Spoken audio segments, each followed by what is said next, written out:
আসলে গোপালগঞ্জে নাকি সেনাবাহিনীর উপরে হামলা হয়েছে। আমরা আসলে পত্রিকার মাধ্যমে জানতে পেরেছি। আসলে একটা বিক্ষোভ হয়েছে গোপালগঞ্জে।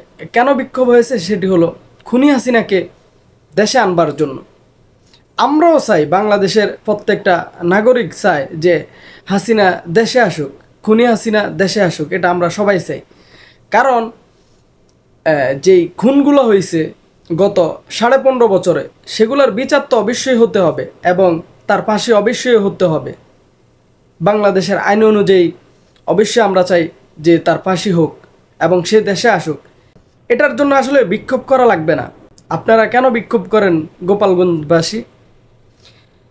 গোপালগঞ্জবাসী আপনারা কেন বিক্ষোভ করেন? আসলে বিক্ষোভ করার দরকার নেই। আমরাও চাই যে হাসিনা দেশে আসুক, এটা বাংলাদেশের সবাই চায়। তার যে পাপের শাস্তি সেটা সে পাক। বাংলাদেশে এসে কি সে রাজনীতি করবে? এই জন্য সে বাংলাদেশে আসবে? ওই দিন ভুলে যান, ওটা আসলে এখন অতীত। যে হাসিনা একসময় সরকারে ছিল, বাংলাদেশের প্রধানমন্ত্রী ছিল। একটা বিতুলোক কি করে হয় বাংলাদেশের প্রধানমন্ত্রী, যে পালিয়ে গিয়েছে, আবার তাকে আনার জন্য বিক্ষোভ হয়? হাস্যকর একটা বিষয়।